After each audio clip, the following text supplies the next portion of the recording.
Hey there, so this is day 4 of my Gateway Experience journey, and this morning I started off with the introduction to Focus 10 again, because I wanted to make sure that I was immersing myself in the process.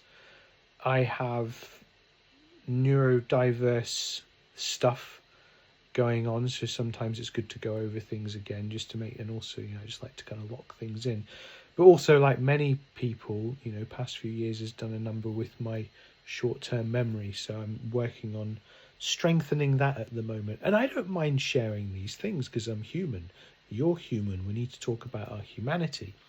And one of the reasons why I'm doing the Gateway Experience is to improve my life in many different ways, and it's just one thing that is doing that. So the introduction to Focus 10 again this morning, and I found it interesting because I've noticed whenever you go for a leap or a shift in your life, you always get that bounce back of energy of like, no, let's get you back in your vibrational pocket, because essentially that's the state of harmony in life and things.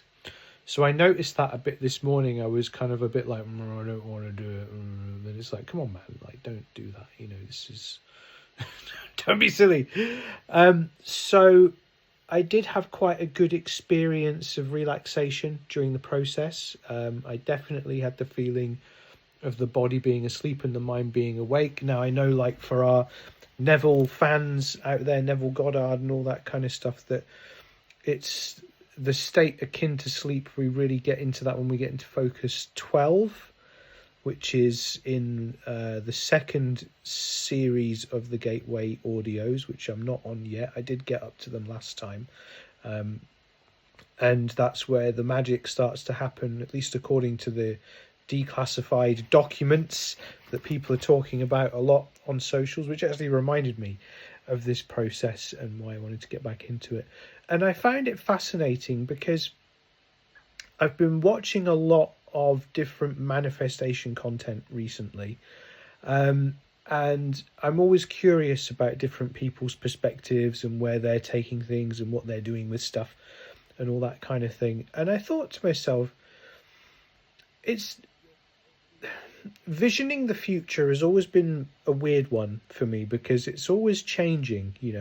When I was a musician, I could see things that I wanted to do and then they would happen. And still sometimes even now that, so I'm watching the football, my team nearly scored. I was like, oh. And even now it's like I'm still seeing stuff, but I think that there's a lot of heaviness in the collective, There's a lot of heavy thoughts, energies. We're all connected. You all tap into that stuff.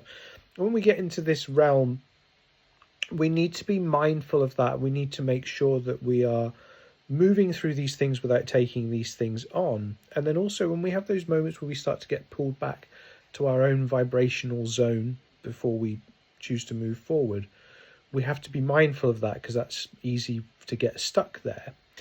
So I did have a bit of that this morning, and then when I went through the experience, it was fine. It felt good. Not so much on the visions. I kept noticing like random thoughts popping in and stuff. So I don't feel like today was as good as yesterday, or was it it was the day before actually when it kicked in. But there was still definitely the feeling of hemisync and, just not quite as pronounced or in depth. And I think it's important to say that, when we're going on a journey, it's going to be a little bit like this, isn't it? So we need to document those sides of things as well. But all in all, I think the next step for me, it's writing out, what I want to see and tap into when I'm in that state.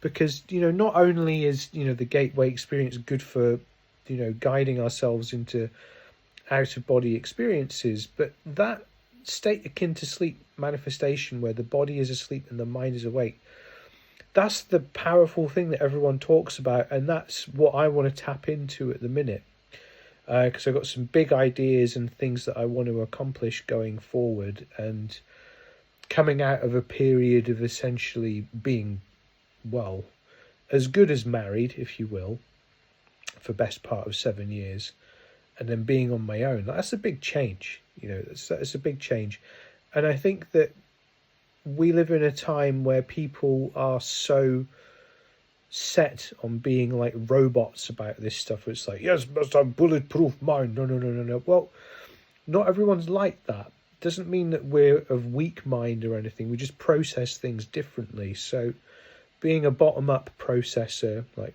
on account of my neurodiversity, but just feeling things first. One of the intentions with this, because it's guided, is to be able to get into those states and work with those states and do things in such a way that I feel it's helpful and manageable, you know? And that's the vibe, really. And the reason I'm sharing this journey openly like this is because I want people to just see another example of process, because there's other people doing it as well. So they watch the videos about people's experiences with the Gateway audios, then my story will just be up there as well. And, you know, I have a belief in a better future for humanity and working towards that actively. And if we all just do something, you know, it helps in the end, doesn't it? And I think if we can vision these things, we get a sense of expansion, liberation, and creating a world that's better for all. But that has to start with us, doesn't it? So have a big vision, go into it broadly, but using these tapes and audios, why do I keep calling them tapes? I'm showing my age here. I think it's like when I first read about it, it was like, yes, the Gateway tapes. It's like, I've not handled a cassette tape in God knows how long. Probably best part of 20 years, you know. So there we go. Funny stuff.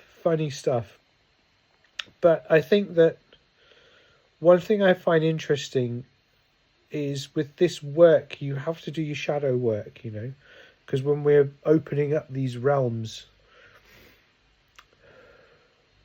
you have to be prepared to come face to face with yourself, you know.